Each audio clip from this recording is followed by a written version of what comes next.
The Pirate King, Episode 13, The Ride.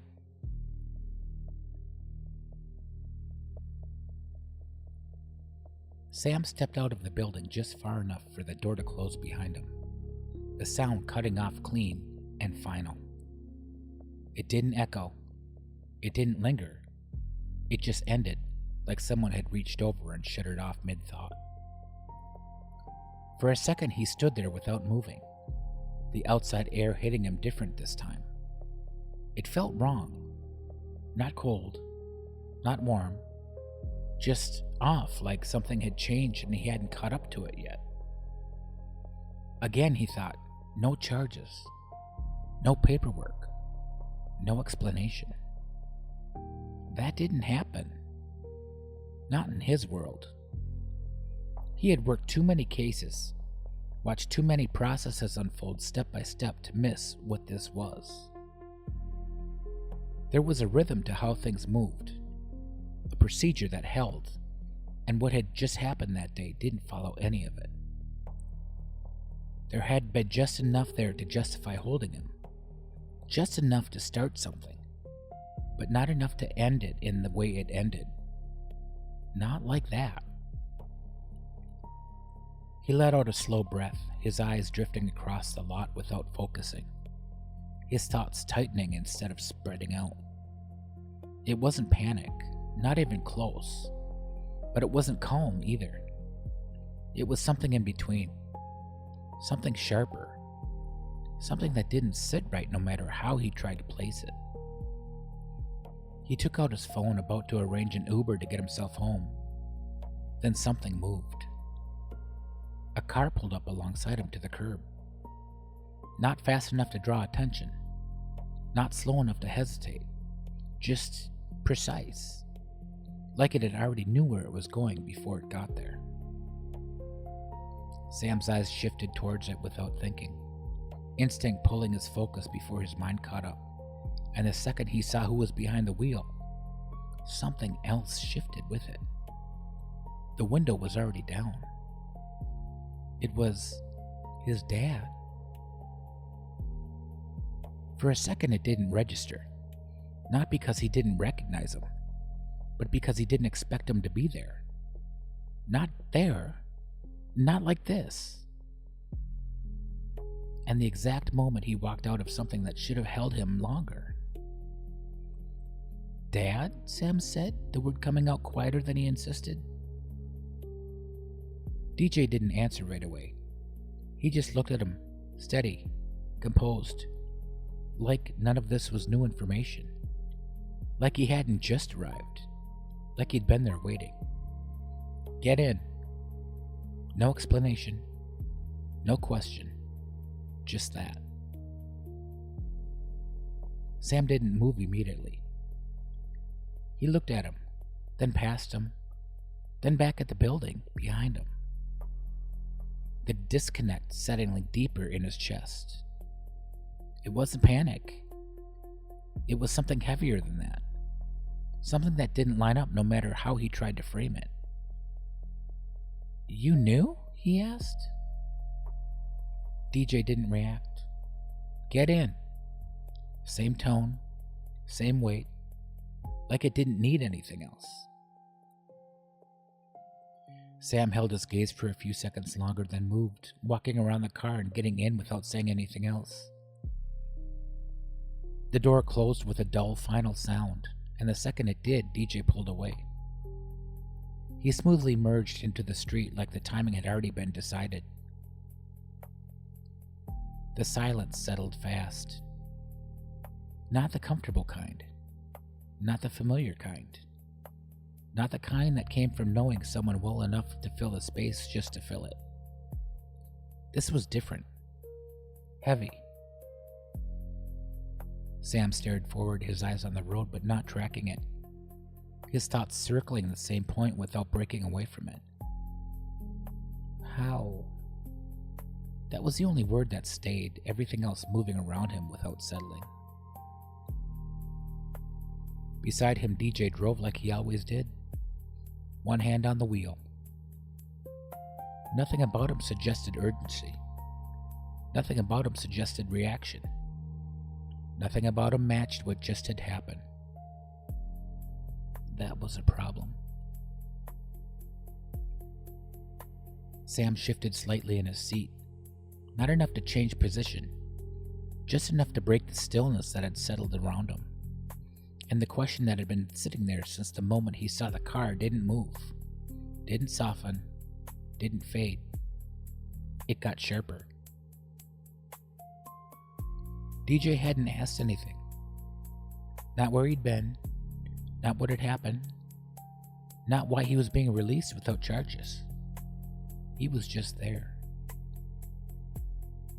Sam turned his head slightly, just enough to look at him without making it obvious.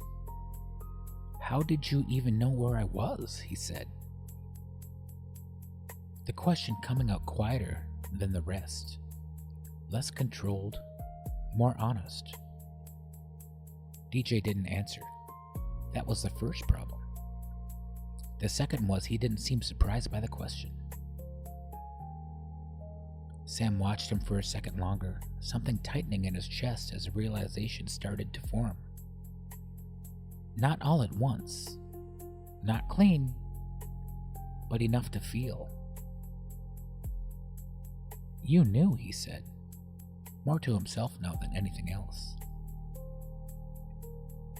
DJ's grip on the wheel shifted slightly. That was enough. Sam leaned back slowly, his focus sharpening, the tone of the moment changing before the words did. "That's not normal," he said. "You don't just know that." Silence. "You knew?" Sam added, sharper now. "Well, yeah," DJ said. "I need more, Dad," Sam replied, turning toward him now. "You knew where I was. You got me out of something that wasn't even public. How?" DJ exhaled slowly. "I got you out." "That's the question," Sam said, the frustration breaking through now. "You shouldn't have been able to do that." The car rolled up to a stoplight. DJ finally glanced over, just briefly. "Would you rather still be in there?" he asked. "That's not the point." "Then what is?" "The point is this was not public," Sam said. DJ didn't answer. "You did something?" Sam said, his voice tightening slightly, not fully there yet. DJ didn't answer. Sam looked over at him, really looked at him this time. Not just at what he was saying, but at him. The same way he always had. Same posture, same calm, same guy who ran a shop and fixed printers and talked about paper stock like it mattered. Sam looked directly at his dad and said, "You run a print shop." The words coming out slower now, like he was trying to line them up with just had happened. "You're not even in that world." DJ didn't respond. "That's not just knowing somebody," Sam went on. "That's not a call. You don't just walk into something like that and move it around." More silence. Sam shook his head slightly, more confused and angry now. "How would you even know where to start with that?" he said. "How would you even know what to do?" DJ's grip shifted on the wheel. Sam saw it. And that's when something clicked. Not all at once, but enough. "Okay, Sam, that wasn't supposed to be you," DJ said. Sam froze. Not physically, but enough that everything else paused around it, the words settling in with a weight that didn't move once it landed. "Wait, I don't understand," he asked. No answer. "You did this to me? I don't get it." "Yes," That made it worse. You did something that put me in a cell, Sam said. That was you? I know. Silence. You've done this stuff before? Sam said. DJ didn't respond. Sam let out a breath, something close to a laugh but not quite getting there. Of course you have, he muttered. That's how you knew. He paused, then added, You didn't even ask what had happened. I didn't need to. You didn't need to, Sam repeated, the realization settling in deeper now.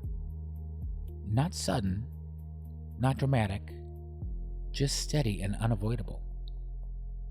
You knew before I did. DJ didn't deny that either. That was enough. Sam leaned back in the seat, his eyes forward again, but the focus was different now, sharper, more fixed, like something had settled into place whether he wanted it to or not.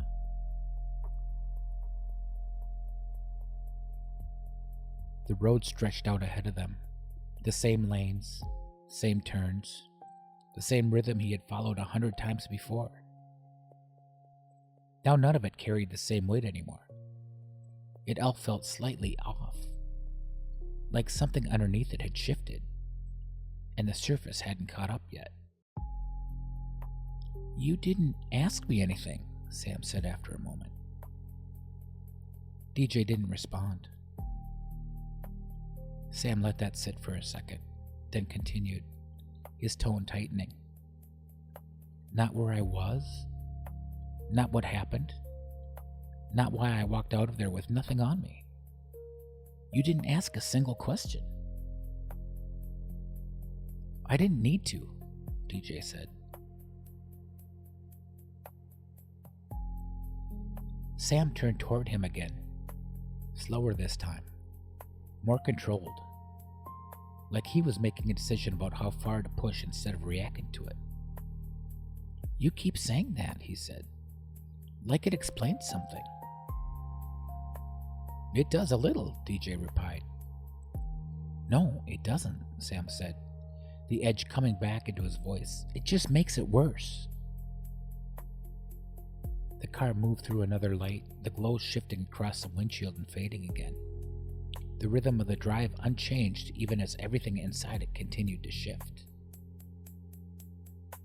You were already there, Sam said, before anything even moved. Before anything got processed, before anything got out, you were already there. DJ didn't correct him. That's not timing, Sam continued. That's not luck. That's not someone making a call after the fact. That's something else. He didn't finish the thought. He didn't need to. You knew exactly where to be, Sam said, his voice quieter now, but more focused. And you knew exactly what to do when you got there. DJ's hand stayed steady on the wheel, but there was tension there now that hadn't been visible before. Small, controlled, but present. Sam saw it. You didn't just get me out, he said. You changed something.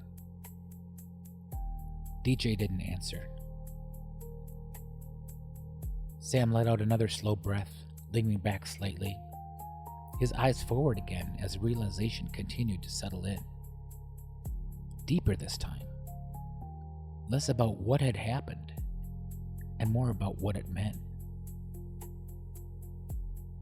You don't just walk into something like that, he said. Not from the outside.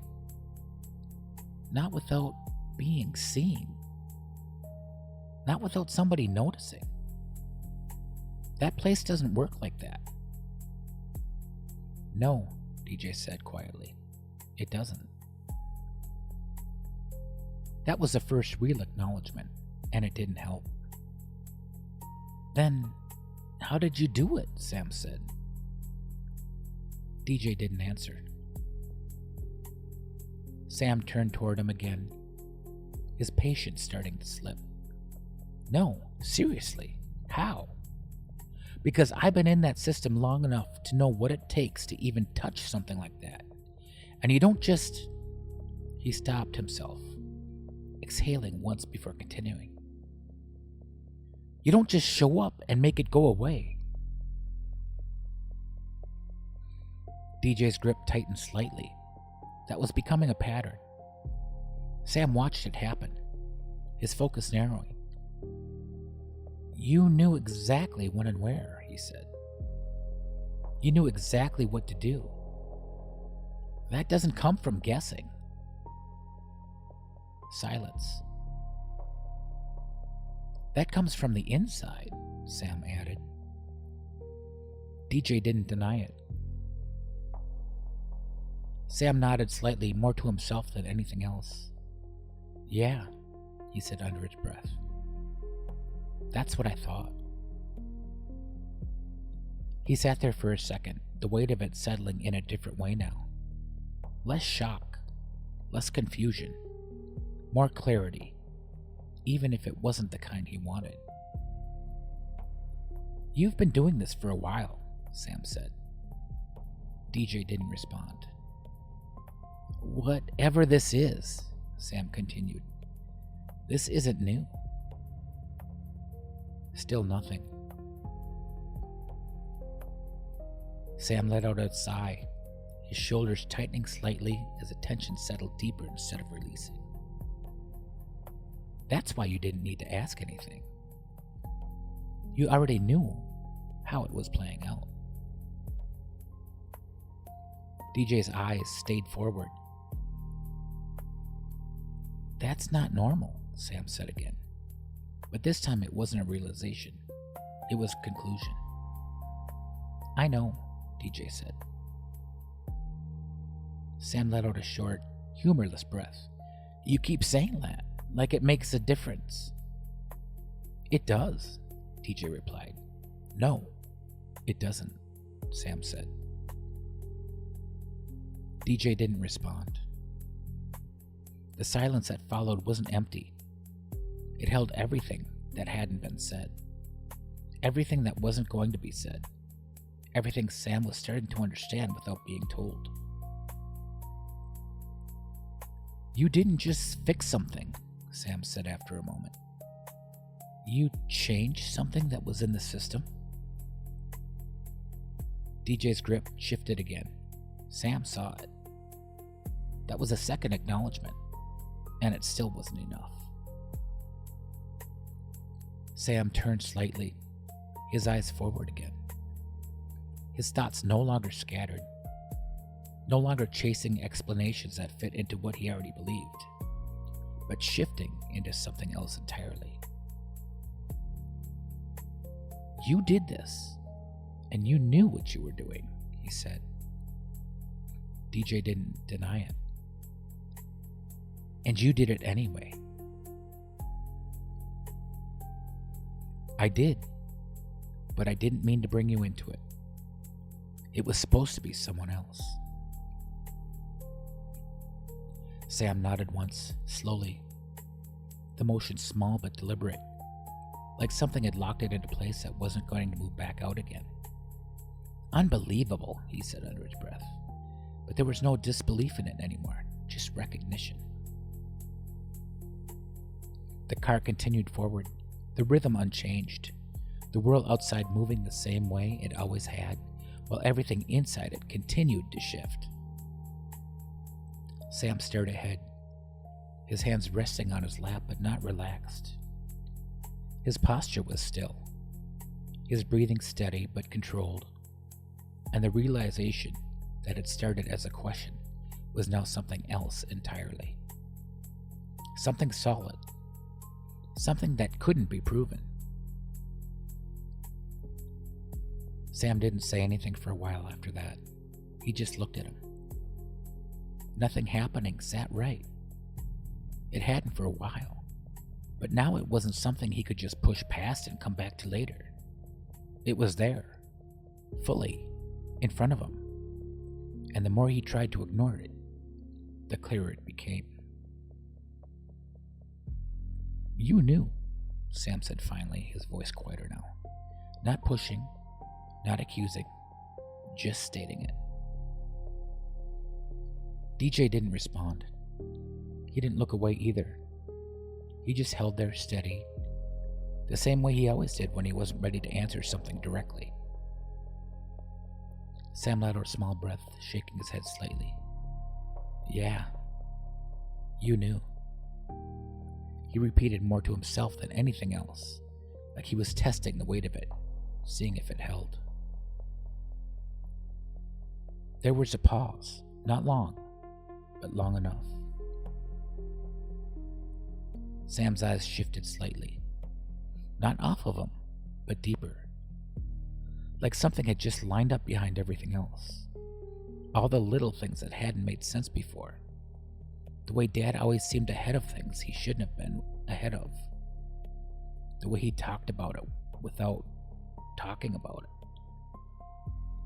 The way he reacted before Sam even finished saying certain things. It wasn't separate anymore. It was one thing. He shook his head once, sharper this time.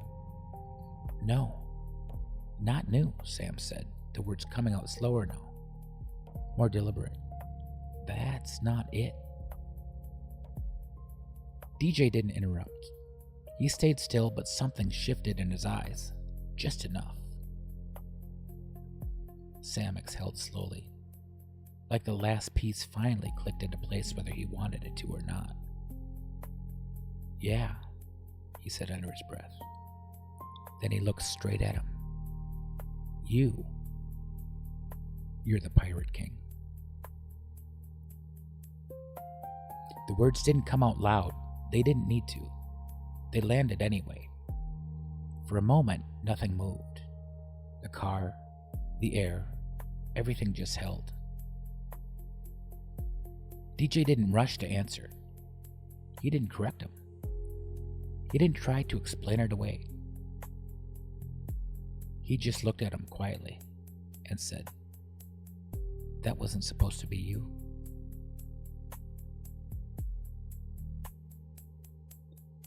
The road stretched out ahead of them, familiar and completely different at the same time.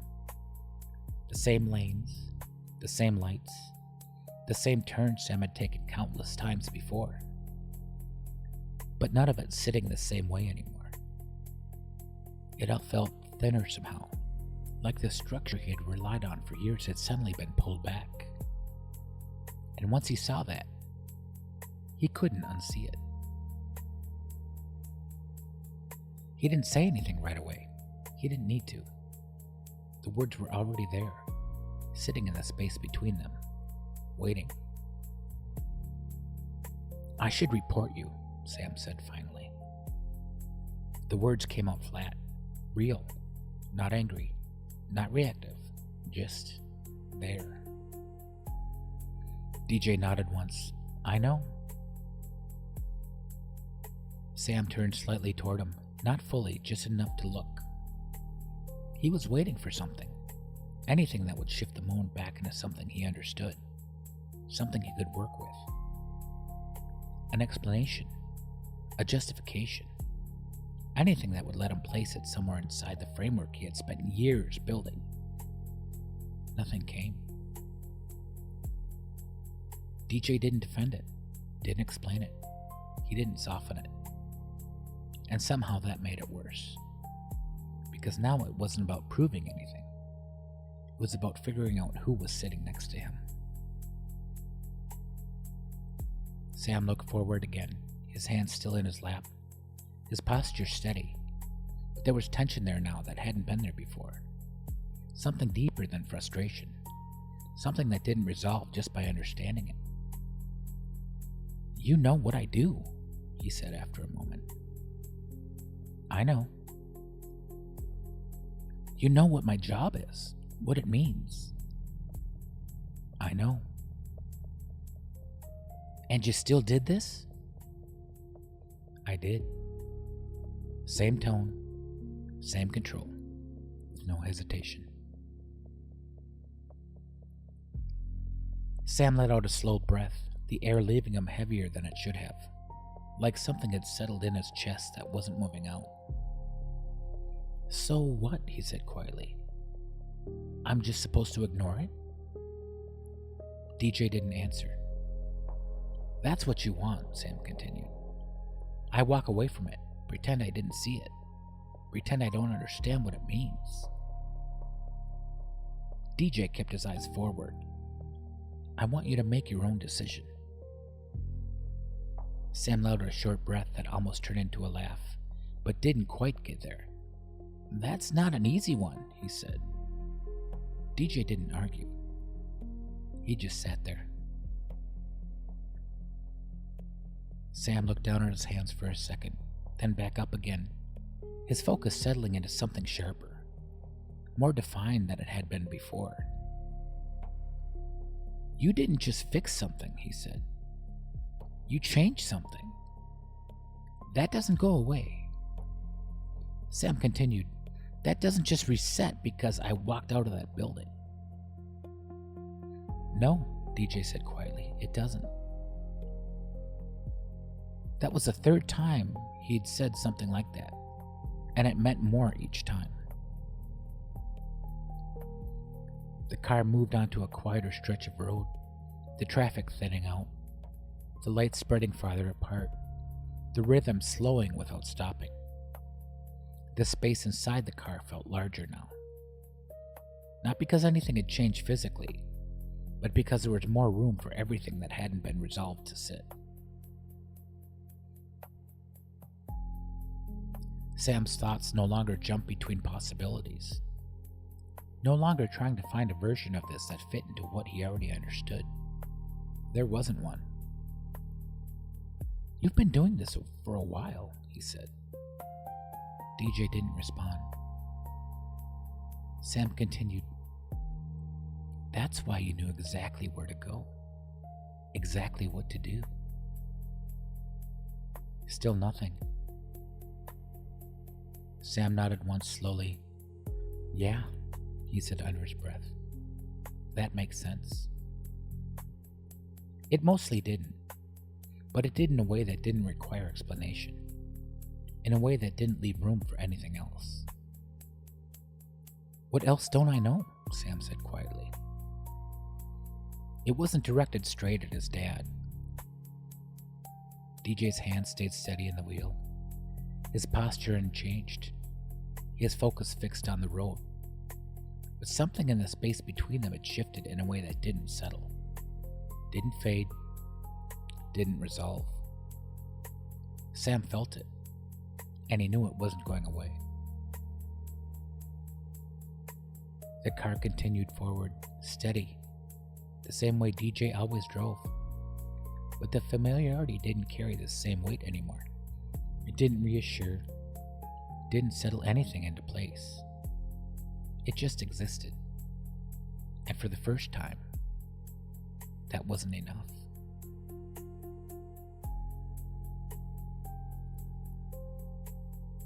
Sam stared through the windshield, the road stretching ahead of them, and the realization settled in quietly. Without force, without drama, but with a weight that shifted once it landed. Nothing about this was going to go back to the way it was. Not the job, not the system, not the man sitting next to him, and not him. He didn't need to say anything else. He didn't need to push anymore, because the answers weren't coming in a way he could use, and the questions weren't going anywhere. The car kept moving, and Sam Jorgensen sat in the passenger seat, no longer trying to figure out what had just happened, no longer trying to force it into something else that made sense. Now understanding one thing clearly, without question, without doubt. Whatever this was, he was already in it.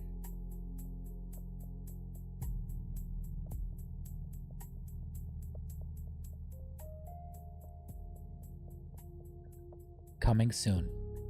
Episode 14. Fallout.